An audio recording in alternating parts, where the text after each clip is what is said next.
Good morning. It's a brand new week, and the program Summit is coming to you live from our studios in Lagos. Good to have you join us this morning. My name is Jumoke Michaels. Banji is right here. Banji. Jumoke, it's great to be here. Yeah.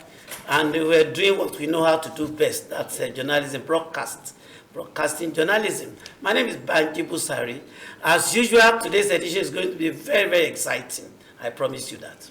So first of all, we should congratulate yes, the NBA. Okay, let's start with the governor. No, let's start from the top. The governor-elect. The governor-elect of Osun State, Senator ADEMOLA ADEGOKE, for winning that election on the platform of the PDP. So we say congratulations to the people of Osun State. Your votes counted, and you now have a governor-elect. So that's a good one. Yes, the people. It's according to our president, that's a reflection of people's choice, people's will. Yeah. That the people's will has actually prevailed. So let's congratulate the people for actually expressing their wishes through the ballot boxes, and then the vote has counted, just as you rightly said. We say congratulations to PDP for returning to power 12 years after. In Osun State. In Osun State. All right, so also to say congratulations to the new NBA president. On Saturday, they held the election to that same Saturday. NBA, that is Nigerian Bar Association, in the person of Yakubu Mekel. That's a Hausa name. Mekel means good. Good. Something good. So that is bringing goodness. So he has brought goodness into the NBA. So he's the 31st president of the NBA, so we say congratulations. All right, so on the program today, we are looking at two major issues, and that's the 2023 election, Muslim ticket debate. It's not abating, so we will look into it again today, and also the Oshugba election. We're going to be looking at the implication for the winner and the loser. So we'll be starting with the Muslim ticket debate this morning, and we have with us in the studio Mr. ADEMOLA ADEGOKE. He's a public affairs analyst. You're welcome, sir. Well, good morning, Jumoke and Banji. Are you from Osun State? No, I am not. But my state borders Osun, so we are. In fact, so you don't have the right to vote there. I don't. But you never, because we are neighbors. Whatever happens in Osun can, rubs off. It can rub off in Ekiti. So. And in any case, my hometown is just a shouting distance from the last town in Osun. So, though I am from Ekiti anyway. All right. Yes, so much debate has actually been on since the APC presidential candidate, Asiwaju Bola Ahmed Tinubu, announced his running mate. And by now, one expects that the issue must have abated. But it's gaining more and more momentum. If you read the newspapers, on a daily basis, you see that it's the top. I mean, they take the front page. The leader of the Citadel Global Community Church, that's Pastor Tunde Bakari, has also lent his voice to the debate. But his own position is that Nigerians should place nation building above religion or cultural or ethnic sentiments. Now, whereas some others will say the way, the mood of the nation does not go with the Muslim or any particular religion.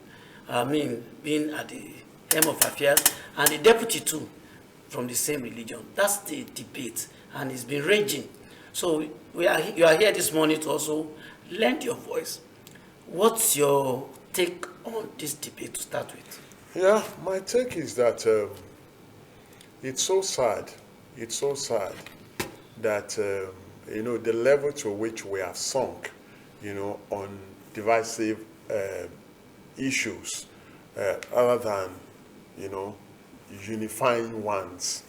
It's a reflection, the debate is a reflection of how deep we have sunk, you understand, into divisive issues, like I said. Because I know that there was a time in this country when things like this would not matter. Yeah. Maybe people have forgotten that there was once a Christian regime in this country. When General Yakubu Gowon, a Christian, was the head of state, and his deputy, Admiral Akinwale Way, Edet Akinwale Way, he was of mixed blood, having a Yoruba mother and an Efik father. Edet Akinwale Way was his deputy, and nothing, and nobody, ever raised any highbrow about it. We also had a Muslim ticket when the current president, Muhammadu Buhari, ruled as a military head of state, and General Tunde Idiagbo was his deputy, and nobody, in fact, people rallied around that government because of their restorative plank on which they came. And so, for me, I want to go with the school of thought that we should be talking of nation building. But it's so sad. It's so sad. Yes, I know that there are people, maybe among the very few that among the people that are raising eyebrow about the Muslim ticket, you will find few ones that are actually, that have this genuine fear of religious domination. But majority, I want to say, are whipping up this, you understand, for political mileage.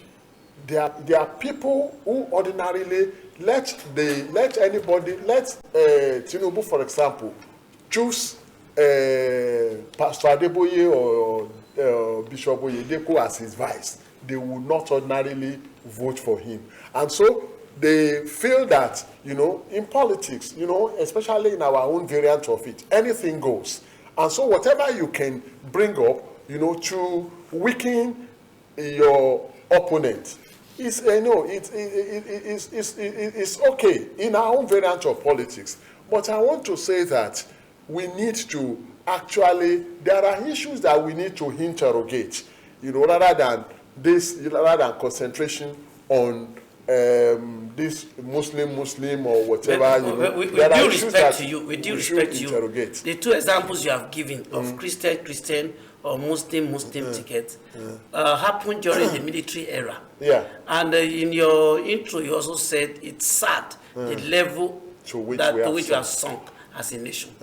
So that is the issue. That's the crux of the matter. Okay, I'm sure you are admitting that. Make no mistake. Have you forgotten that you're talking about 40 years, make no 50 mistake. years back? Should we be progressing or be retrogressing? I'm asking you. Now, you said that it happened during the military era. But do not forget that one of the best civilian regimes ever recorded in this Lagos state, I don't need to mention, is that of Alhaji Lateef Jakonde. And he ruled with a Muslim deputy, another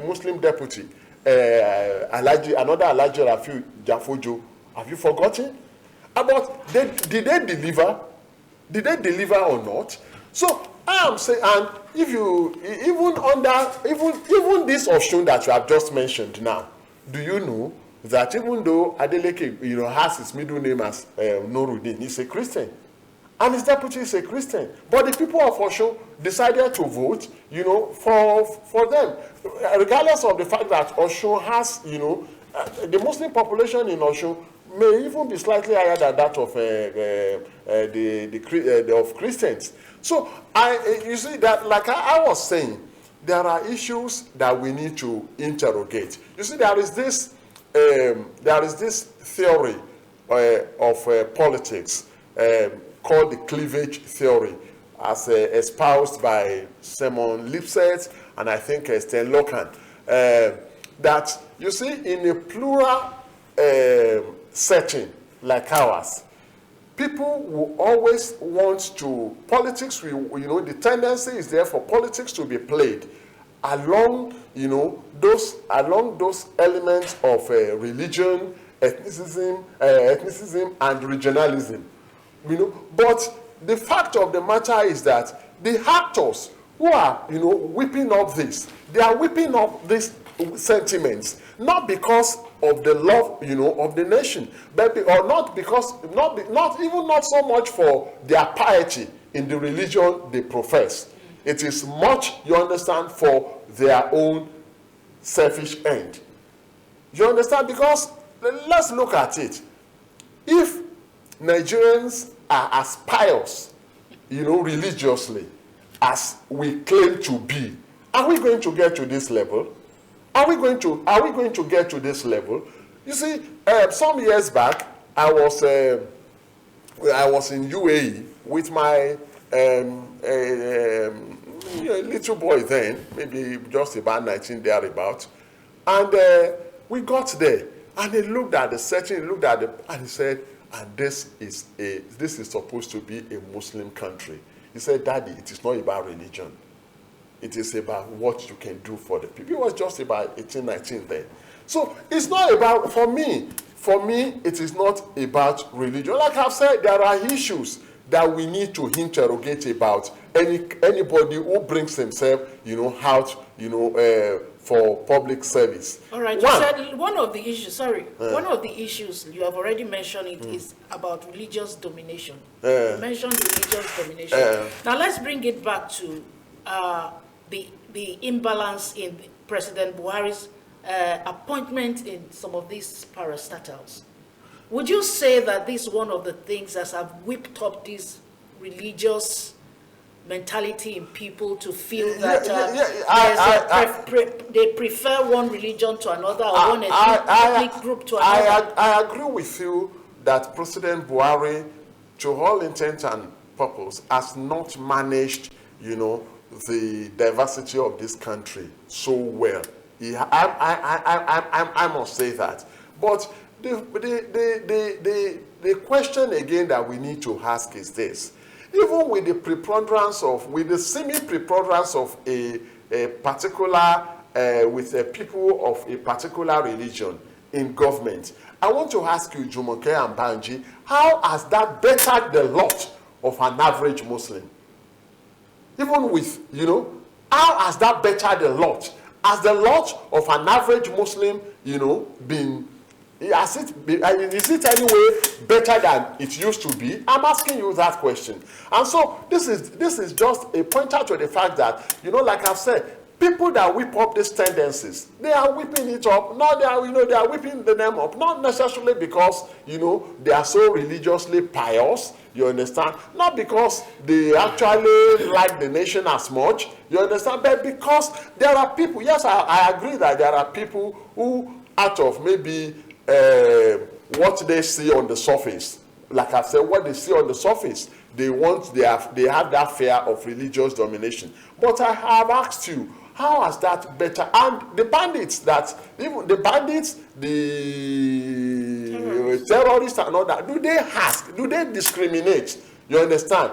Do they discriminate in their terrorist acts? Do they, when they the people that were kidnapped in the train between Kaduna and Abuja, when the bandits got into the train, were they asking who was a Christian and who was a Muslim? So for me, like I've said, there are issues to interrogate. I'm not going to vote for any candidate on the basis of his religion. I'm not going to vote for any candidate because, one, we have had, even in the past 7 years now, we have had a senior pastor as a vice president. How has that bettered my lot? As a Christian. I'm a Christian. You understand? And I like my faith, and I profess it anyway. And I'm even ready, I can die for my faith. You understand? I'm saying it here. But governance, you understand? Governance is a different kettle of fish entirely. You understand? Because whoever that is ready, even if it's of other religion, and is ready to protect my interest, religious interest inclusive, I do not bother what he professes. You understand? A Christian can even come, you understand, and he will worsen my interest. So, all right.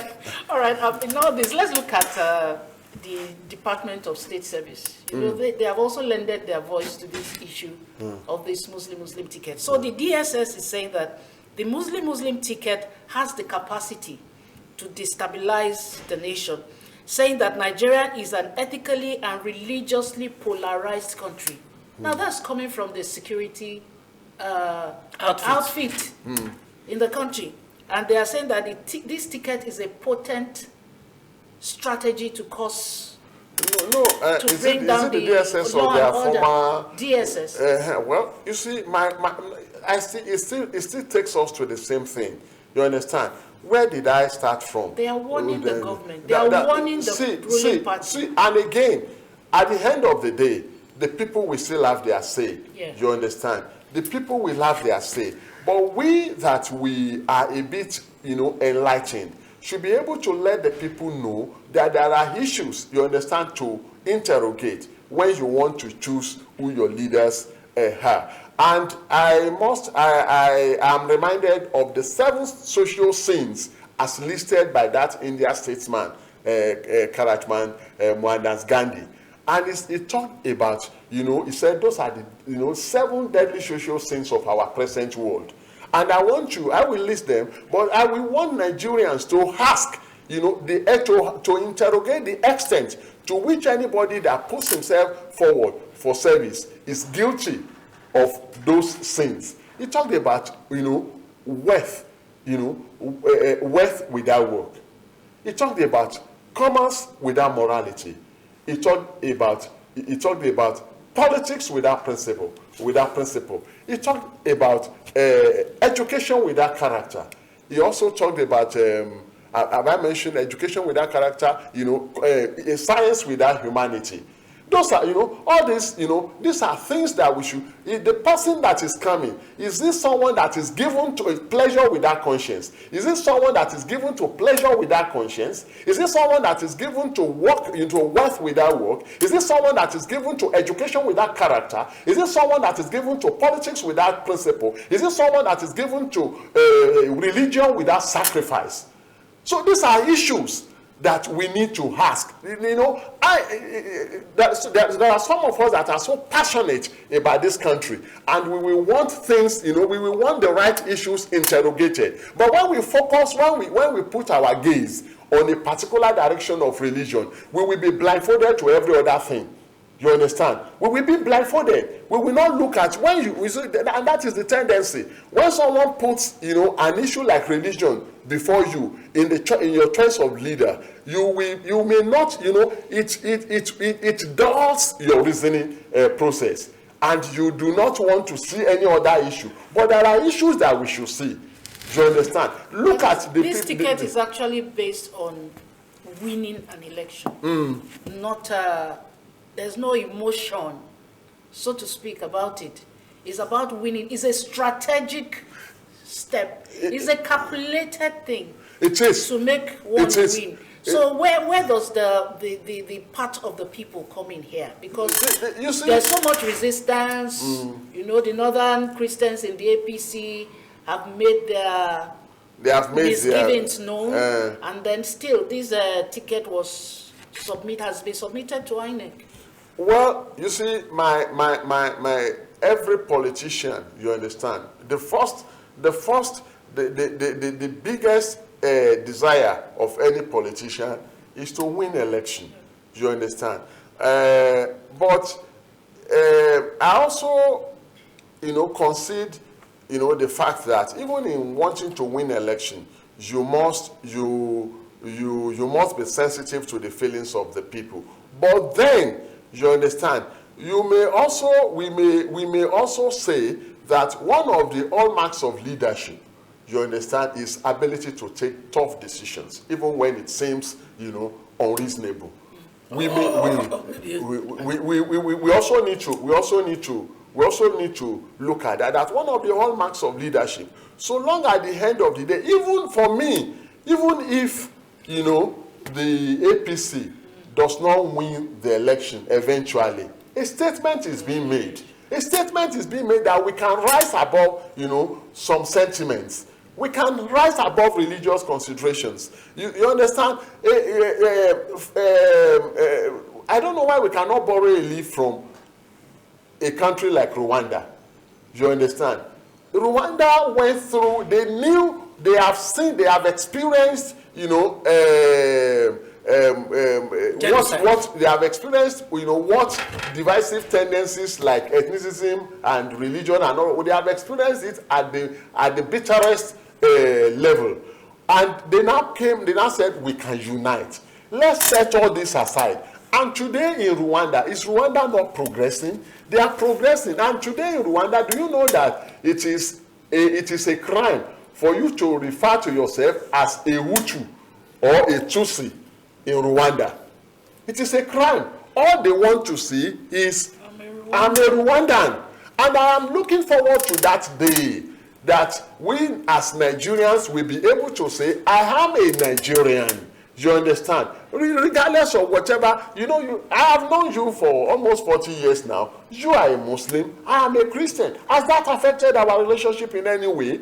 You understand? So for me, and I talk as a Christian, and it's not as if I am a spokesperson for any party, but I'm, just making my own point known that please, we need to set aside some of these divisive tendencies and then see what can unite us, what can build our nation. There are existential issues that need to be addressed. You understand? The existential issue of poverty, of low level of education. Nigeria is said to have one of the highest rates of children out of school, figure.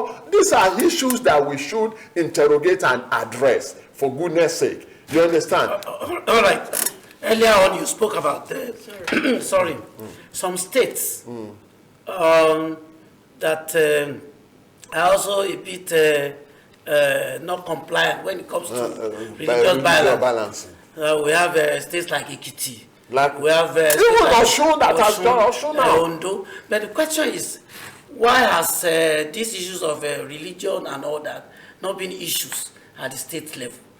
Why is it being promoted to this extent at the federal level? I need to know why people have so much interest in the religion of their leaders at the top and not at the state level. You see, because if you look at like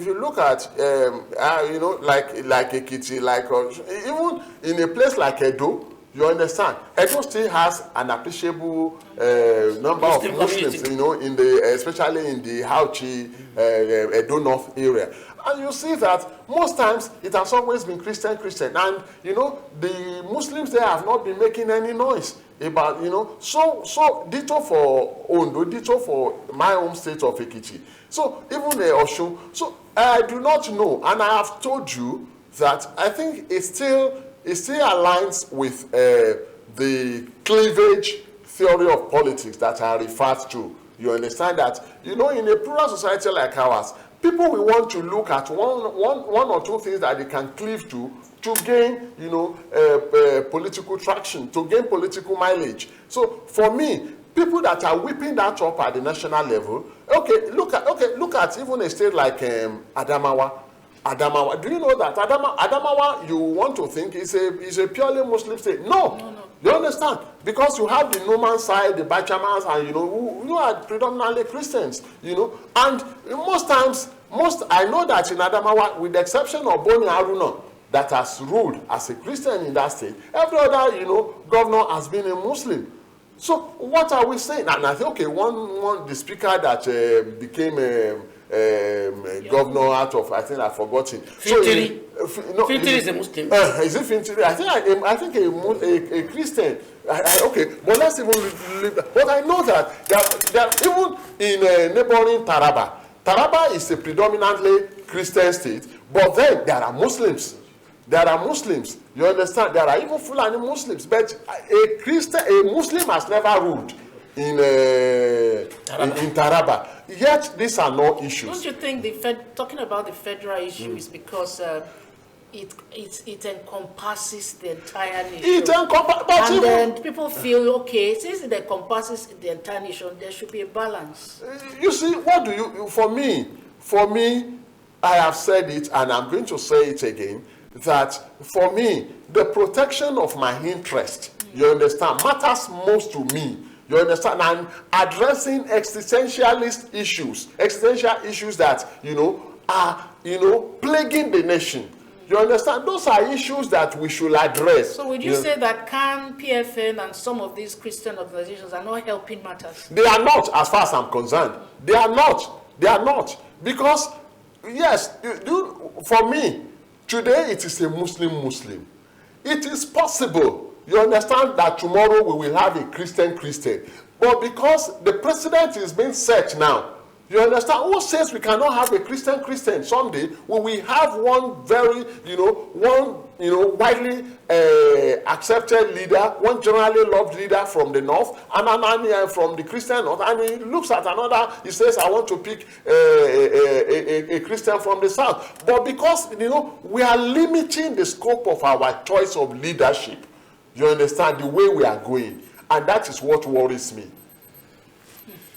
So, what's your last word on this issue? Are you saying that the views of somebody like also a presidential aspirant, Tunde Bakari, who has actually diffused the tension by saying Nigeria should prioritize nation building over other primordial sentiments? Would you say what he has said would actually douse the tension or what? Well, for those, you see, let me say this.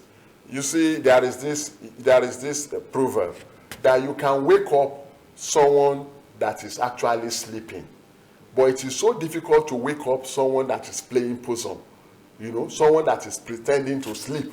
It is so difficult to wake him up, because no matter how hard you hit, he's not sleeping, so he will just be pretending to be sleeping. You understand? For the, for people that are fair-minded, you understand, the views of people like Pastor Tunde Bakari will, matter. People that are fair-minded, that are just looking at it, is there going to be religious domination or not? When such people hear the views of people like Pastor Tunde Bakari, they will listen. But people that are whipping up this religious, sentiment because of their own political gain, they will never listen. You understand? So the extent to which Pastor Tunde Bakari's views will, douse tension, will be the extent to which people want to be fair-minded. People want to look at issues, without any, dispassionately. The extent to which they want to analyze and assess issues dispassionately. So when you want to analyze issues dispassionately, you will discover that, for example, look at Sadana or Ahmadu Bello. He was a Muslim and he ruled the entire north, but he was fair. You understand? To a very large extent, to to anybody from the north, for all parts of the north, because he ruled over the Christian north. He ruled also up today. He still remains a reference point in good governance. So for Awolowo here, Awolowo never talked about who was a Muslim, who was a Christian when he ruled the West. So we are looking for such a leader. You understand? You can profess your faith. You understand? And that is personal to you. It is personal to you. But when it comes to governance, what matters most is being fair to all. Equity, justice, fairness to everybody. So the strength of that ticket will be tested at the polls. Yeah. All right. Yeah. All right, thank you so much for joining us for this discussion this morning. Again, Mr. ADEMOLA ADEGOKE. All right, so we'll be moving on to the next discussion, which is, reviewing the Osun election, which held on Saturday. And we'll be having someone else join us for that discussion. So we'll be back after this break for that.